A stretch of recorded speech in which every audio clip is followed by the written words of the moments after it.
Okay, good morning everybody, and welcome to our Spotlight webinar. Today's topic is adjudication, with a particular focus on its use in Africa both now and in the future. The topic is the second in our series of webinars. Our webinar series are aimed at placing topical matters and leading industry lights under the spotlight. So firstly, I would like to extend a warm welcome to all our attendees today, and to thank you for taking the time from your day to join us. There will be a recording of the webinar on our YouTube platform, which is available via our website. In today's webinar, I will be asking our speakers a series of topical questions before handing over to you in the audience to ask some further and hopefully challenging questions. These can be placed into the chat as we go or at the end after the discussion. So without further ado, by way of introduction, I am Damian James and I act as the delay and quantum expert in the UK, the Middle East and Africa. I supplement my practice by acting as a dispute resolver in adjudications and arbitrations, and also by lecturing with certain academic institutions. Today, I'm absolutely delighted to have with me two leading lights in dispute resolution and construction law in Africa. And firstly, I would like to introduce Mr. Johan Beyers. Johan is an international member of Keating Chambers in London, which is a leading set of barristers' chambers, which specialises in construction, energy, procurement, professional negligence and international arbitration. Johan practices as an advocate at the Cape Town and Johannesburg bars and is a member of Mason's Group in Johannesburg.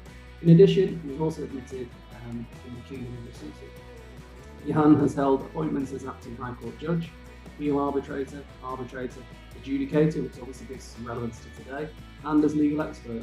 His practice involves advising and representing parties in domestic and international arbitrations, adjudications and court proceedings.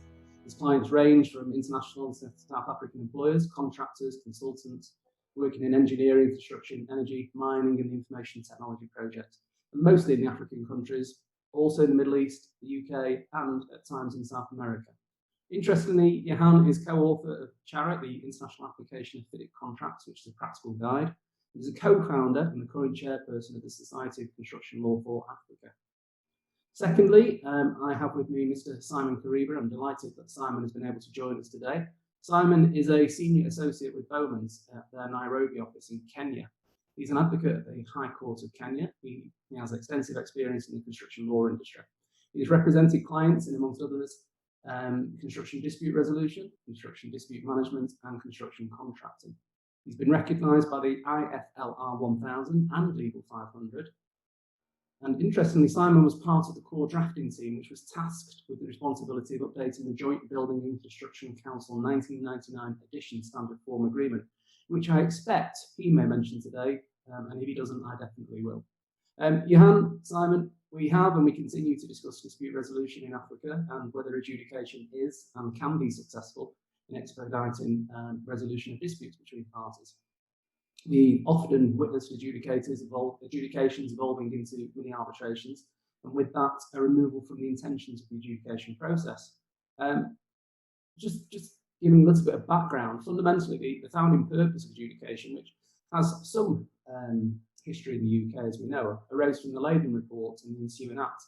And the purpose of it was to assist parties in construction disputes with their cash flow and to free up monies that would otherwise be held over to final account agreement, and not to strangle the cash flow of the company.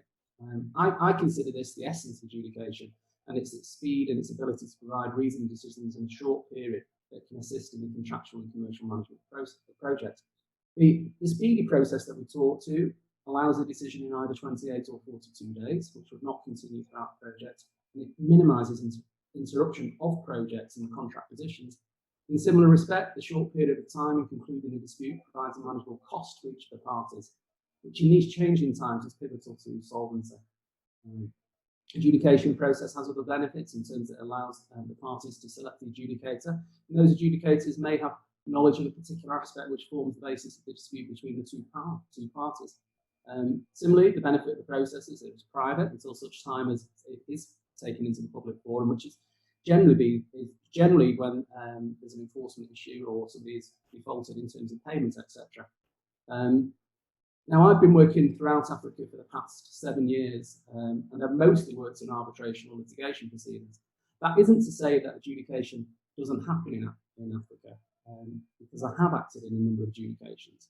But in my view, the preference of parties in Africa to a dispute has favoured arbitration over adjudication. So I want to talk to that today. And Johan, if I can turn to you first, interim dispute proceedings offered by adjudication are not statutory in South Africa, which I know is a big area of your practice. I don't want just to focus on South Africa, though. I want to talk about Africa in general. And as such, they're not subject to the same robust approach that we see in the UK when applied to the enforcement of adjudication decisions. Maybe we can just discuss the history of adjudication in Africa, not just from the South African context. I mean, I do see that there are a number of adjudication bodies in South Africa that we work within. There's Carter and the association. But if you could just give us some background and develop the discussion in terms of how the approaches differ significantly across the African continent. Morning, everyone. Morning, Damian and Simon. So I think I'll start by saying that the FIDIC suite is the most prevalent form of civil engineering standard form suite that we have in Africa as a result of the preference of the World Bank and the fact that a lot of the large construction projects in Africa are World Bank funded, at least partly.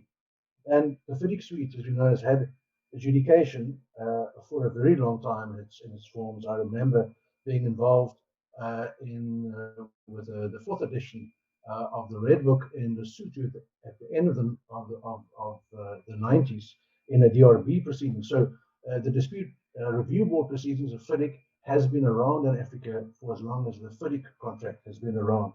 Now, we know that the dispute review board proceedings that FIDIC originally had didn't result in a binding decision. It was a decision that was intended to help the parties to settle. But the subsequent editions of FIDIC, like the 99 edition onwards, has had adjudication with a binding, at least a binding pro tem decision.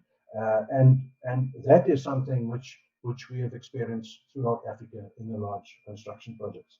Now, in South Africa particularly, adjudication, I think, only really came to the fore in around 2015 at the instance of the Construction Industry Development Board that expressed a very strong preference for adjudication. And its view was that government projects in South Africa should be conducted through construction contract forms that provided for adjudication. And as a consequence of that, our four major standard forms, at least the two South African ones, the General Conditions of Contract and the JBCC. The JBCC is the building contract form, probably the most widely used form in South Africa. And the General Conditions of Contract is a civil engineering form, but it's also used for building work, also very widely used forms. Those two forms, the drafters or the publishing boards that were responsible for those forms introduced adjudication contractually into those standard forms. And then, of course, the other two forms that are in use is the FIDIC form, as I've said, and the NEC, which has always had adjudication provisions in it. Then, of course, in the case of the NEC, the option with the consensual adjudication provisions. So, as you've mentioned, we don't have a statutory adjudication regime in South Africa. There were some attempts 3 or 4 years ago to introduce statutory adjudication through the introduction of regulations to that effect, promulgated in terms of the Construction Industry Development Board Act, but that was never finalized. It never actually came into being. There's a lot of many papers that are produced, a lot of support for statutory adjudication, but we haven't got there yet. So, as you've said, in South Africa we have a contractual regime of adjudication rather than the statutory regime that you have in the UK. I think, just talking more broadly about adjudication in Africa, the JBCC form I know is used at least in Southern Africa quite extensively for building projects, and as a consequence, that form will bring adjudication to other countries in Africa. I'm not aware of any other country, and maybe Simon can assist, but I'm not aware of any other African country, any African country, in fact, that has a statutory adjudication regime. I think, obviously, from my experience, the NEC is used in the Zimbabwean jurisdiction, and that often lends itself to adjudications, but yet again, that's not supported by any statutory implement, so it's contractual adjudication. and that has caused some challenges in the practice that I've had in Zimbabwe. Simon, if I can turn to you, and obviously thanks for your patience just in waiting while Johan was just discussing. Has the popularity of the forms of ADR, other than arbitration, increased in general across Africa in recent years? Thank you very much, Damian, and thank you very much for the participants and for having me in this webinar here today. I would say that ADR has been part of the African continent for a very long time, and generally there has been an increase in the popularity of ADR mechanisms in Africa in recent times. In addition, primarily arbitration has been the most popular ADR mechanism, but there has been some other ADR mechanisms relevant to the construction industry, such as adjudication, that are currently gaining ground, as Johan has mentioned, very, very steadily. In the Kenyan space, ADR is also very, very popular. And we got a constitution in 2010, which gives ADR backing and promotion. Essentially, what the constitution says is that the promotion of ADR is a constitutional requirement. So with these, then what we have seen over the last few years is a very, very drastic improvement in ADR mechanisms, up to and including traditional alternative dispute resolution mechanisms, even though they may not be relevant in this situation. And the constitutional requirements have cemented the place of ADR in the Kenyan jurisprudence and the Kenyan space. I just wish to mention one thing about the constitution is that it does not expressly mention adjudication. However, the constitution is couched in inclusive terms in such a way that it is very sound to conclude that adjudication is one of the ADR mechanisms that have constitutional backing and support. And as far as adjudication, if I can just mention that the adjudication space slightly, I would start by mentioning that in the Kenyan space too, we don't have statutory adjudication. Like Johan, I'm also not aware of a country in Africa that has statutory adjudication. Where the growth in adjudication has been in the Kenyan space is contractual adjudication. And just like very many other countries in the African continent, the FIDIC suite of contracts have contributed to the growth of adjudication in this space. Back to you, Damian. Thank you, Simon. Really interesting, especially the constitutional requirement that you mentioned there within Kenya and its existence since 2010. Johan, obviously, in terms of adjudications, do you see a difference in the approach of parties to an adjudication between from a contractual adjudication rather than a statutory adjudication? Do you think that it changes how a party approaches an adjudication based on a contractual issue rather than a statutory adjudication? And do you expect, just taking on what Simon said and what you talked about earlier, do you expect that we will ever see any of the African jurisdictions move to a statutory adjudication scheme? I think as a point of departure, if I compare the consensual regime we have at the moment with what was proposed to be introduced as a statutory regime in terms of the regulations, the draft regulations, one of the main drivers behind the advocates or the consideration why people wanted statutory adjudication relates to the number and the type of disputes that you can refer to adjudication.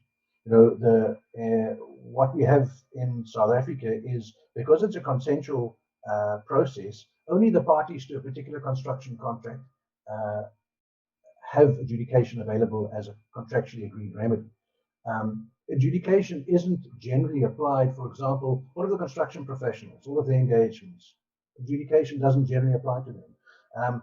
The relationship between contractor and subcontractor, yes, the subcontracts often provide for adjudication, but the main contractor's ability to negotiate, his superior negotiating position, leads to those provisions being deleted in a lot of the subcontracts. So you often find that the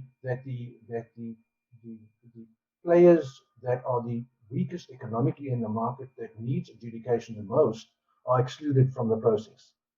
So I think that's one of the big advantages of a statutory system, is that it removes that negotiating power from the more powerful parties and distributes that more equitably, I think, by providing that remedy to subcontractors and the smaller players in the market that really need that cash flow advantage.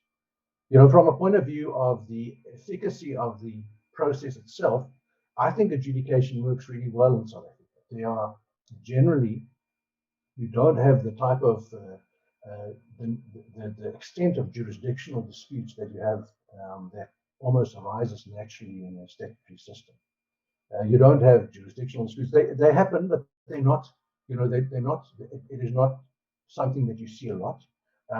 The system works quite well. The adjudication bodies have rules. The standard forms are quite good in terms of making sure that adjudication is supported in terms of the appointment of an adjudicator if the parties can't agree and the rules that apply to an adjudication. And the courts are very good at enforcing adjudication awards. They're very enthusiastic about enforcing those awards. So I think in general the system works quite well, but I think the ambit of adjudication is perhaps more limited than what it would have been in the statutory system. Yeah, I mean, you make some great points again, and the point that I just want to come back to before we move on to asking Simon a further question, it's just when you talk about the equitable process and the election of maybe the contractors to remove certain provisions which are to the detriment of the subcontractor. I mean, how would you resolve that? I mean, does a statutory adjudication need to be in place for that? I mean, you can't stop people from changing terms within contracts. Would a statutory adjudication, in your opinion, help the subcontractors more, or is it for the subcontractors to improve in their bargaining power and their negotiation skills when entering into contracts and insisting on adjudication clauses? Well, the draft regulations that were mooted 2 or 3 years ago provided that all construction disputes would be subject to adjudication, including disputes between construction professionals and their clients, and disputes between subcontractors, their suppliers, contractors, their suppliers, and contractors and subcontractors. So it wouldn't be a situation where parties could contract out of it. So a contractor wouldn't be able, through the greater bargaining position that it has at the time of concluding the agreement, to draw a line through the adjudication process. And I think that would be a major advantage to it if a statutory system is implemented. Okay, excellent. Because it would widen the net, you know, quite a lot. Yeah, absolutely. Simon, I want to develop a discussion around the same theme, if I may, with you, and just talk to what are the standard forms of contracts in Kenya? What do they say about adjudication? Are you seeing a wholesale move to contractual adjudication? And I see that in Kenya you are awaiting the introduction of the JB Green Book, which we mentioned at the start of the webinar. What impact do you expect that this will have on the resolution of disputes?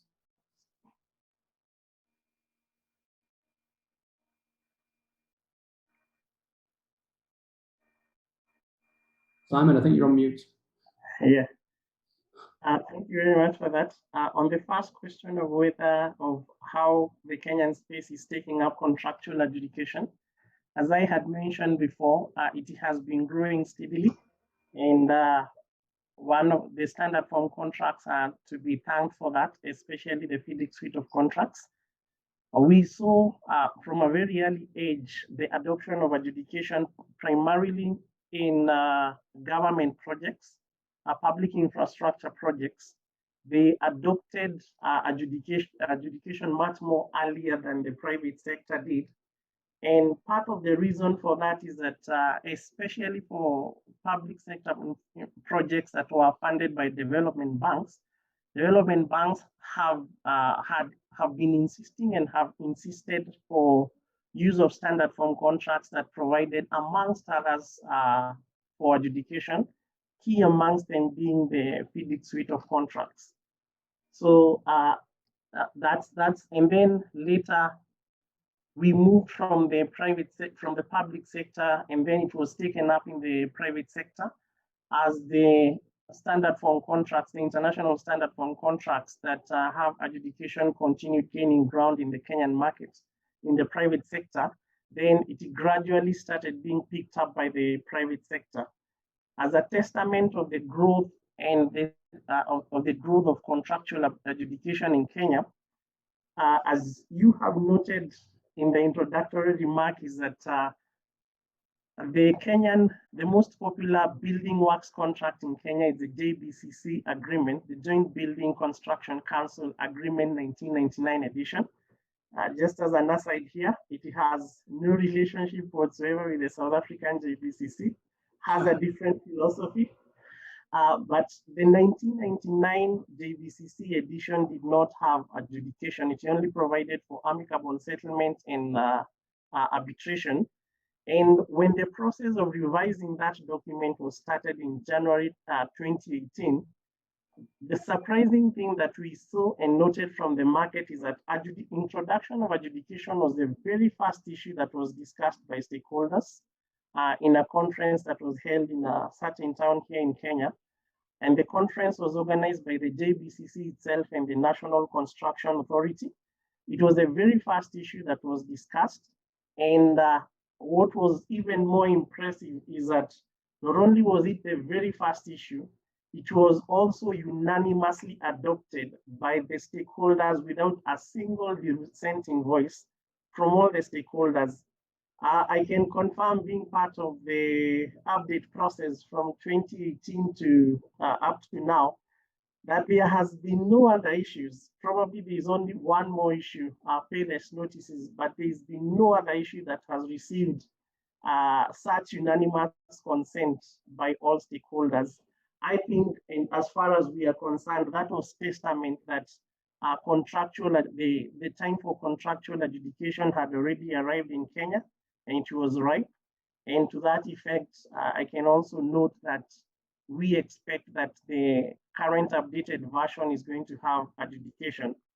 On your second question on what the standard form contracts in Kenya say about adjudication, as I have mentioned, the 1999 standard form contract, JBCC agreement, does not provide for adjudication. It only provided for amicable settlement and arbitration. The current updated agreement is expected to provide for adjudication as a mandatory process. Of course, as Johan has mentioned, parties definitely have the freedom to take out adjudication if they so feel like, because it's contractual in nature. However, even noting that in the update, I don't know whether to call it the 2020 or 2021 JBCC agreement. So the dispute resolution process is going to be, one, there's going to be amicable settlement, and then there's going to be adjudication, and then there's going to be expedited arbitration, and then ordinary arbitration. So where currently the discussion is at right now is whether amicable settlement should come after adjudication, so that adjudication becomes the first point of call as far as dispute resolution is concerned, or whether amicable settlement shall go first. So some of the things that we expect to see, as I have noted, is one, introduction of adjudication as an ADR mechanism. The adjudication process or tribunal that was adopted by the current updated JBCC agreement is an ad hoc process. This means that the adjudicator will be appointed once a dispute has arisen. It's not a lifelong or a standing board or an adjudication tribunal, so to say. Another key element about adjudication is the speed for which the industry wanted adjudication to be completed. And to that effect, the agreement is expected to state that adjudication decisions must be rendered within 30 days from the appointment of the adjudicator. There is a provision to extend the period to 45 days with the concurrence of the referring party. And there is also provisions to the effect that if the adjudicator fails to render a decision within that time frame, then the parties may have the right to remove such an adjudicator and appoint a new adjudicator, So especially with the latter provision, what we expect is that adjudicators, we expect a practice to arise where adjudicators are going to be very, very firm on the practice, on the procedures and the timelines for which they will be providing for parties to file pleadings, submissions, and evidence. And on the other question that you asked, on what impact we think that the current JBCC agreement is going to bring once it's introduced. So because of the mandatory nature of adjudication, we expect that there is going to be an explosion of adjudication in the construction industry. This is because the JBCC agreement is extremely popular in the building works sector or in the building works industry. It is used by very, very, very, very many users across the country. So we expect that it's going to catapult adjudication to another level in the market. We also expect that there is going to be a reduction of disputes that eventually go to arbitration or sometimes to court. This is because adjudication is going to be taken as a saving process, whereby only the very serious disputes with the serious grievances would find their way to arbitration or eventually to court if parties so decide, even though I'm not aware of a construction contract providing for court as the dispute resolution mechanism. Another thing that we also expect to see is because of the very, very strict time frames and timelines, is we also expect to see an unclogging of cash flows. And as you mentioned, Damian, cash flow strangulation is one of the key reasons why adjudication was introduced in the UK. That was also one of the reasons why it was time for it to be here in Kenya. And so we expect that this is going to be one of the benefits that the industry is going to benefit from. Yeah, I think that's really interesting. There's a few strap lines that you may be quoted on in the morning papers in Kenya. One of them being the explosion of adjudications in the construction industry, and the second one being the unclogging of cash flow. So I'm sure the construction industry in Kenya will be happy tomorrow, having listened to you today, Simon. Thank you. Johan, obviously we see in Africa lots of African companies working in different territories, etc. So I don't necessarily want to talk about jurisdiction and enforcement within South Africa. I'd rather just talk about the issues in respect of jurisdiction and enforcement of awards between two contracting parties who have a contract with adjudication from different countries. So maybe a South African company working in Kenya, say. Obviously, going back to the UK and the statutory and contractual adjudication process, it's well cited, it's discussed. We have lots of information there. But obviously, importantly, what the last 25 years from the UK have shown us is that there's been a whole series of challenges to the adjudication process. On occasion, the conduct of the adjudicator themselves, and we talk to natural justice, and we talk to perceived bias, and we talk to the scope of the referral, introduction of new evidence, services being defective, referral notice served late, etc. Straightforwardly in the UK, because they are two UK companies, the court supports that and enforces decisions. How do you see it between different jurisdictions across the African continent? What approach would be taken to enforcement of adjudication of decisions? I think that's an interesting question. I mean, thinking about it, the adjudication doesn't have the type of support that arbitration awards has through reciprocal enforcement treaties, such as the New York Convention, for example, doesn't apply to adjudication.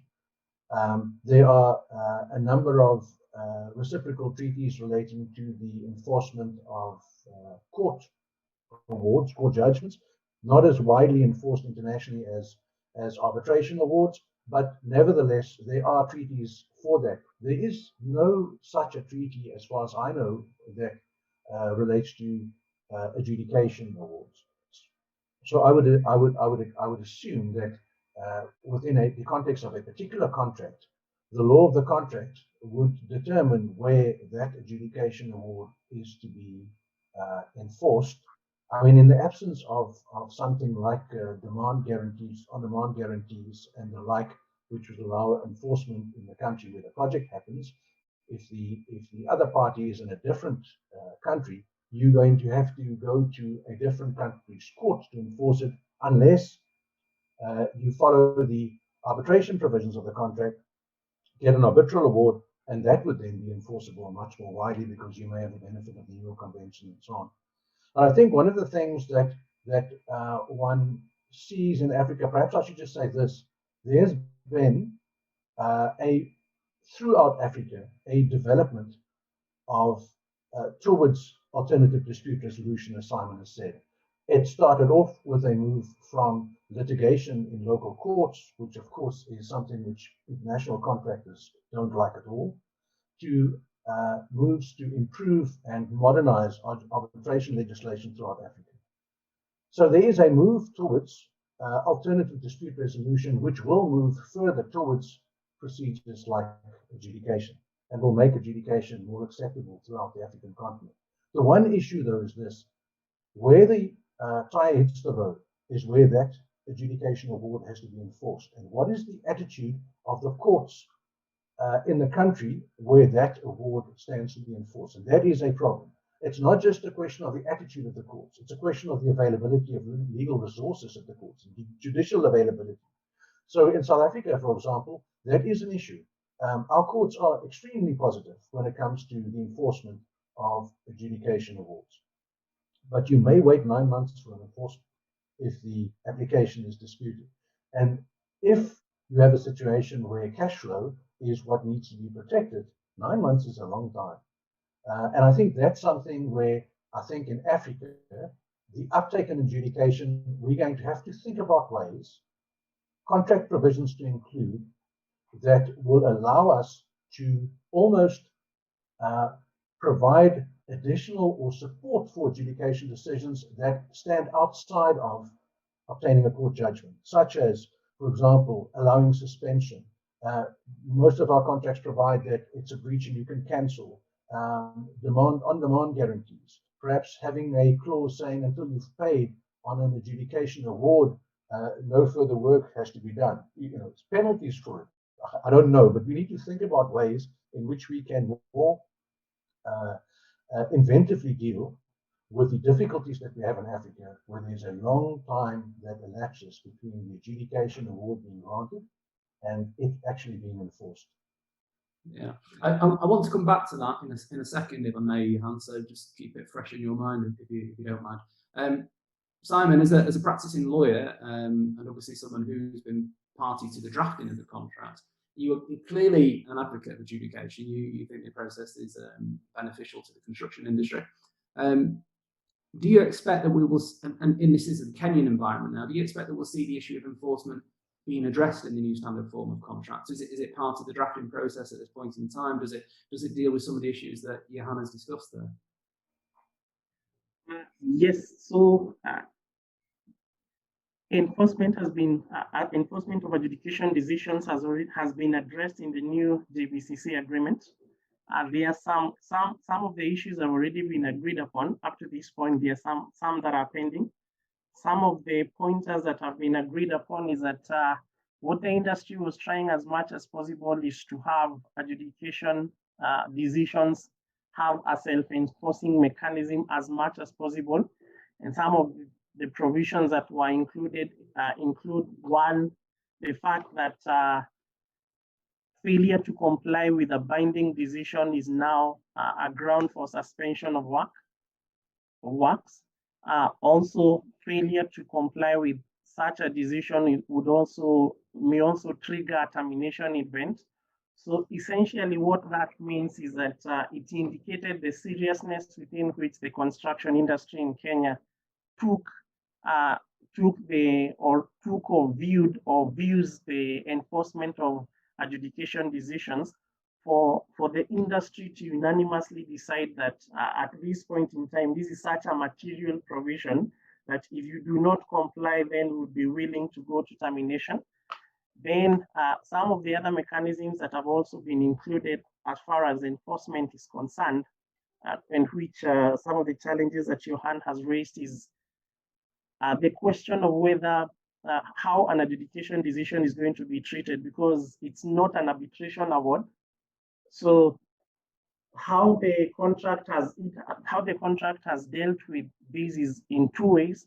One, as far as a binding but not yet final decision, and a binding and a final decision. In relation to a binding and final decision, we included a provision stating that so long as a decision is final and it has not been complied with, an aggrieved party may make an application for expedited arbitration and appoint an expedited arbitrator, and the arbitrator is going to adopt the adjudication decision as an arbitral award, and then went ahead and stated that such a decision shall not be considered on its merits, so that the process of the expedited arbitrator is more of recognition and enforcement as opposed to considering it on its merits. Just to note that expedited arbitration under the agreement is supposed to be done within 15 days. So, which then means that it's a very, very short time frame for an aggrieved party to take a decision, take it to expedited arbitration, then it's adopted as an arbitral award. Once it's adopted as an arbitral award, then it would have the benefits of the Kenyan Arbitration Act, it would have the benefits of the New York Convention, some of the issues that have been raised by Johan, which I will not get back to.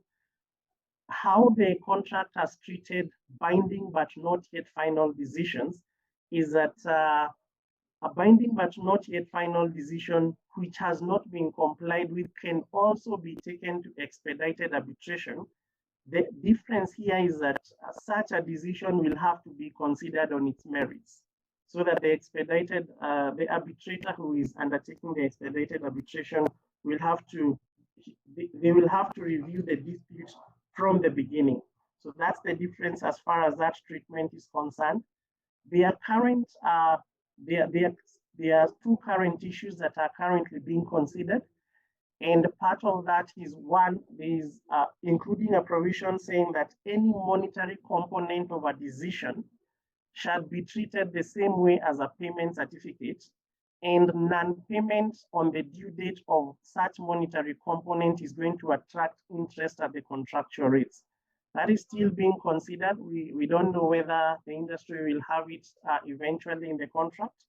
Another provision that is also being considered is providing a timeline for which monetary components of an adjudication decision must be complied with.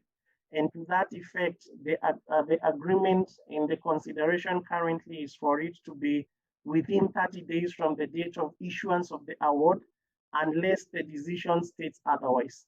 So that does give room to the adjudicator. If, say, for instance, the quantum of the decision is huge, to probably stagger it. And in conclusion, I would just say that as far as I'm concerned, I think that some of the mechanisms that have been taken by the JBCC agreement 2020 go way further than even some of the international standard from contracts, such as FIDIC contracts, go as far as enforcement of adjudication awards, decisions, sorry. Over to you, Damian. Thank you, Simon. I think obviously a refreshing approach there to adjudication and lots of considerations there in the event of the twists and turns. And no doubt the lawyers amongst the audience may have some challenges to certain things that are said, and definitely cross-border disputes, as Johan had mentioned. But definitely interesting, and obviously with it being the most recent of contracts, there may be lots of lessons to be learned from that for other jurisdictions. Johan, if we could just move back to South Africa now. Obviously, we're not talking about cross-border disputes now. We're just talking about enforcement in general in South Africa. We know the South African courts are fairly busy at the best of times, but we have seen a number of authorities and case laws which have helped in the enforcement of adjudicators' decisions. It's not that the courts don't support them; it's just that it's the time that it takes to actually provide that enforcement. I mean, what is your experience at the time frames? I think you mentioned up to 9 months. To some extent, that 9 months obviously undermines the whole principles of the adjudication process. And whilst statutory implement in South Africa seems a challenge, Would it be best that there was a separation of the courts to mirror something like the technology court to deal with adjudications, or to reduce these timeframes? I mean, what would you expect to be a reasonable period in terms of an enforcement of an adjudicator's decision, which in the normal course of events is given timelessly? It's a 28-day adjudication with a decision 7 days later, and the payment of any decision or award thereafter 7 days later. I mean, the contractor or the subcontractor wants the benefits of that to complete their works. But maybe what we're saying then is they go into the South African courts and they have this time frame, which is 9 months. I mean, what do you see can be changed in that respect? Anything, or is it just a sufferance that has to be continued? I think the difficulty that one has, and it's true for all countries in Africa, is we are a poor continent. Judicial resources are constrained. It's a fact. We can't change that. Something like the Technology and Construction Court, who wouldn't want that? It's a wonderful institution, works fantastically. We don't have the money for it. It's as simple as that. So I think we have to be realistic when we implement something like adjudication within the African market. We have to be realistic about what the limitations within that market is. And it's simply resources. It's not that our courts aren't keen to enforce the decisions. They are. From the Constitutional Court right through to the provincial divisions, the courts are extremely supportive of adjudication. Very difficult. In fact, it's really difficult to get an adjudication decision set aside and to not have it implemented against you. You don't have, unless it's a jurisdictional issue, it's going to be a pay now, fight later plan on arbitration. So, but I think that's why my suggestion is that, perhaps our standard forms should look at more creative ways, like Simon has been doing with their forms, to look at ways in which one can get effective implementation within 30 days of your adjudication decision. That would be my time frame. If you're going to preserve cash flow, you must have it within the next month. What are the ways in which we can introduce an effective relief or an effective implementation of the adjudication award without having to go to court? And I think those are things like, for example, being able to call upon a payment guarantee, suspension, and so on. Some of the things that Simon has mentioned, and being able to go to an arbitrator to get a final award.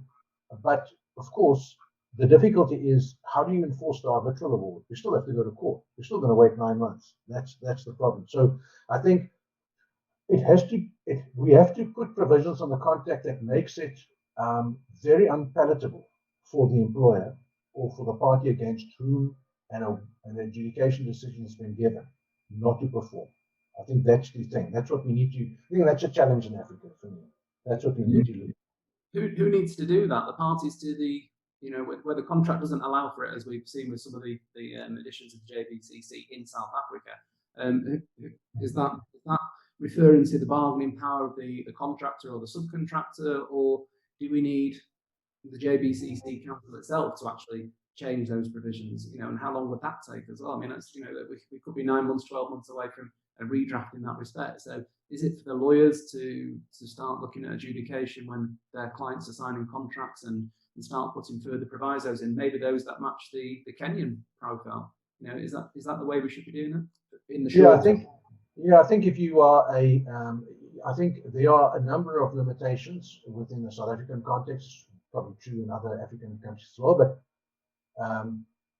adjudication isn't something that you can introduce. Changing the general conditions of contract if you have a state tender isn't something that you can do in negotiation with the government, because it's a material change and the tender provisions will not allow for it. So yes, that type of negotiation is so in a government context, you have to have a change initiated in the standard form itself. In a private sector context, yes. There, I think, where private contracts are negotiated, parties should think about the lawyers of acting for the parties should think about how, particularly acting for the contractor, should think about how they will be going about ensuring that an adjudication award is enforced. But the problem with these provisions is they are midnight provisions. Everybody is trying to sort out the time that the job is to be done in, the price for the job, and so on. Often people don't think about the arbitration and dispute resolution provisions until they actually hit those provisions with a snag during the course of the project. So I think that's also a challenge, but it is something that I think lawyers acting for parties should think about when they get involved in negotiating the deal up front, in private contracts at least. Absolutely, I do agree with you. I mean, maybe it's something for the lawyers to take away from today's conversation. Simon, just before we sort of run to a close, on the proviso that adjudication becomes the desired form of ADR in Kenya, how do the Kenyan courts sit?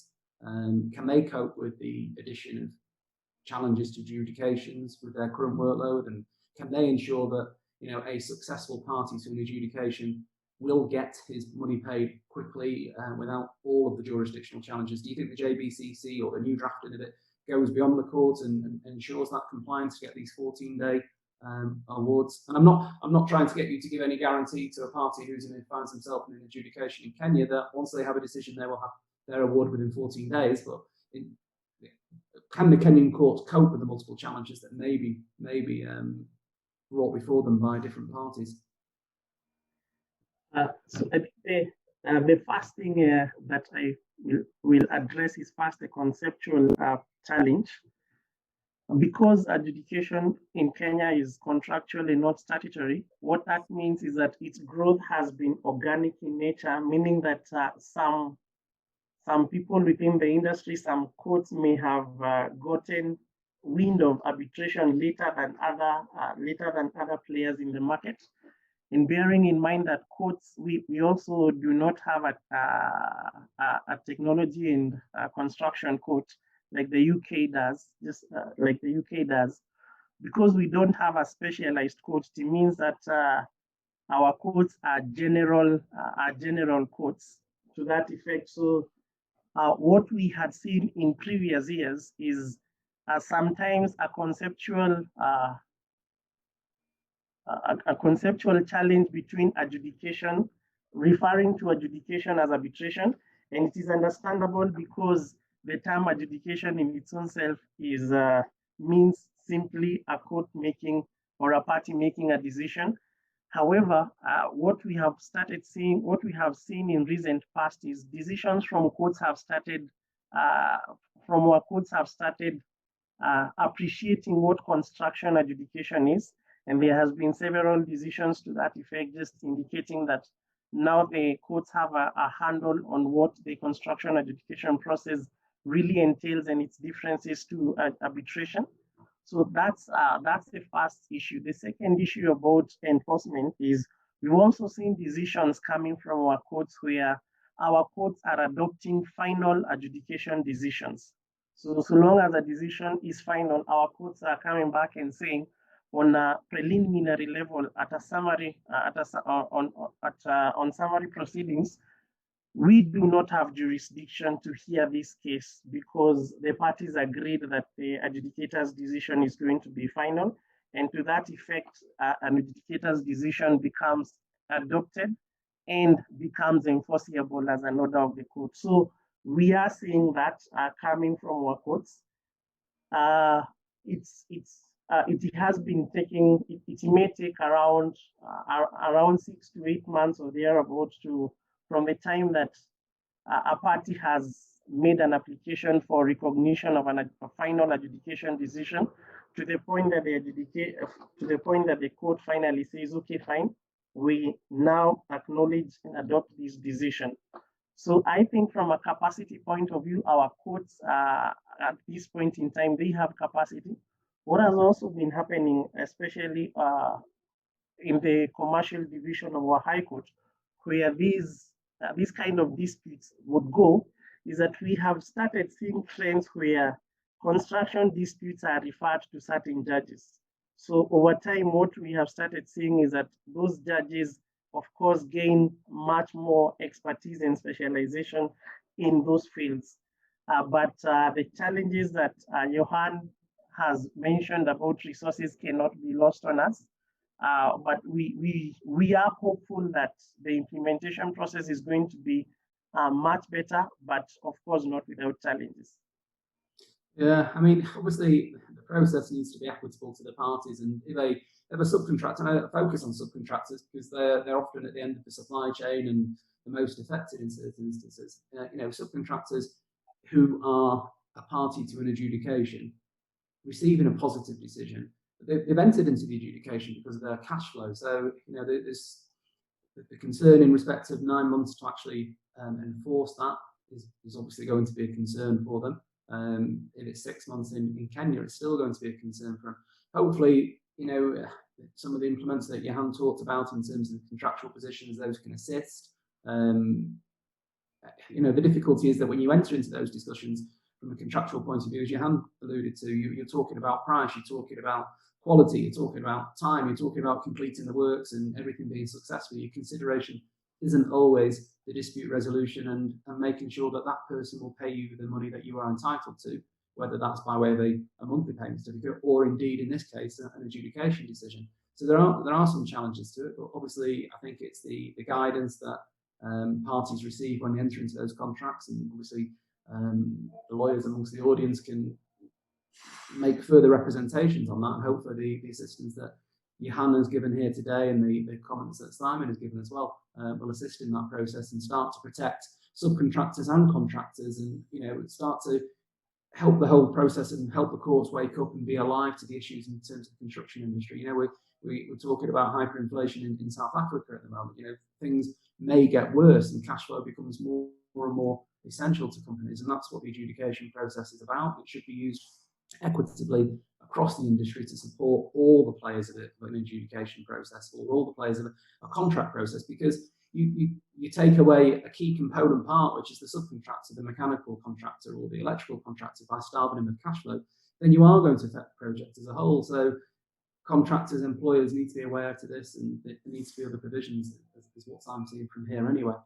Before we take some questions, Johan, Simon, just in the simplest of terms and you know in succinct terms, what does the future hold for adjudication in Africa in the next years? Where will we be? I think, you know, I think the one thing that we have seen is we may have a contractual system of adjudication and not a statutory one, but it does work. It works 90% of the time, which is way better than not having a system at all. You know, it works very well. Those decisions, as Simon alluded to, the fact that those decisions are often not challenged, that's true. We find that those decisions are, I would say, 70 or 80% of the adjudication decisions, just as a rough, you know, gut feel, aren't challenged further, and they are implemented by the parties. So I think it works really well. I think there's a big advantage to adjudication in Africa, where you often have a big distance between treasury, government treasury, and the decision makers on the ground in terms of the implementation of government projects, where a decision has to be taken, and an adjudication decision often is enough to justify to treasury why a certain amount has to be paid. And that distance plays a big role in South African government projects, and adjudication helps to bridge that distance, and that's why I think it works well in government projects, and it works well in private projects as well. And I think it will continue to grow as time goes on, because people will see it works. Absolutely. Simon, your thoughts?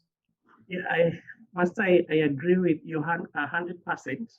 We also see that in the public sector here in Kenya, where public sector officials are usually afraid to make concessions or during negotiations, so that they would rather have that decision taken to a third party a dispute taken to a third party rather than reach an amicable settlement.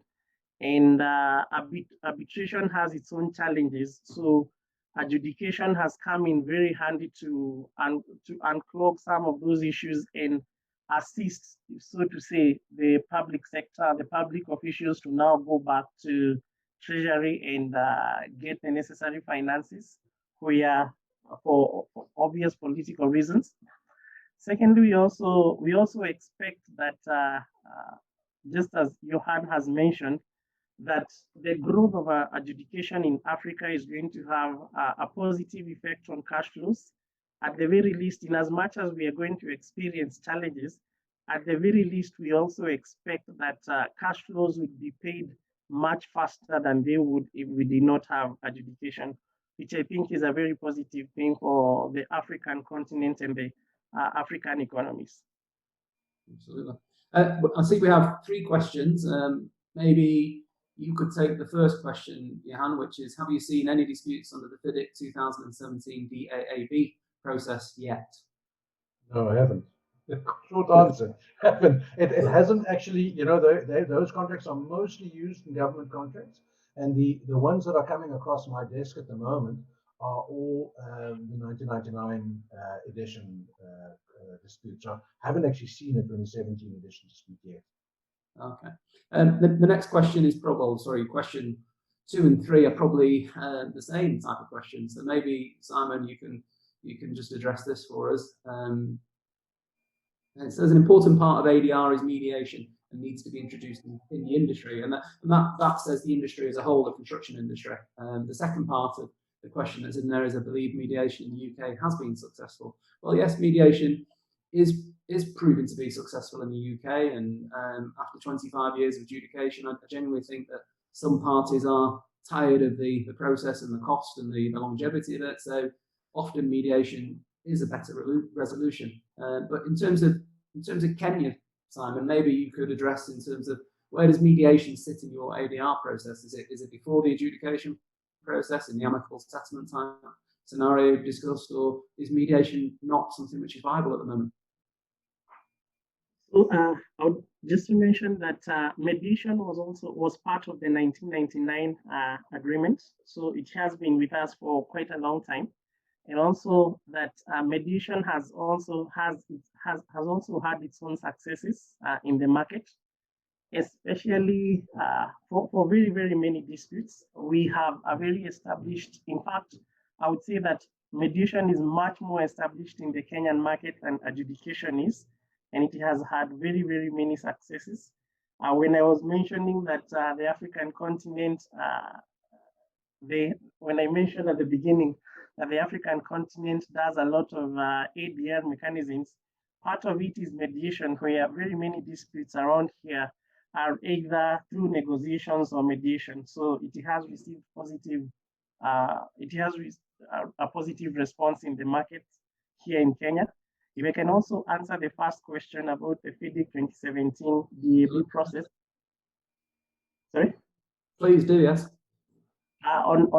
It's the experience here is also the same. There has been a hesitation in adopting the 2017 FIDIC suite of contracts. The industry here has taken a wait-and-see approach. The government has taken the lead. We are seeing gradually more the tender documents that are coming from the public sector these days are including the 2017 suite of contracts more and more, but the private sector has taken a rather backseat on that. And obviously, because of that, we have not reached to the point where disputes are to go to adjudication. Okay, thank you very much, Simon. I don't see any more questions coming in from the audience. So from my point, Johan, Simon, it's been an absolute pleasure. And again, it's a learning experience for myself and definitely for our audience. And just talking to you and hearing your thoughts and understanding is obviously enlightening and very, very helpful. Do appreciate you giving your time and your effort, and I know obviously time is valuable. But thank you very much, and look forward to seeing you both again. Thank you. Thanks very much, Dave. Thanks, Simon. Thank you.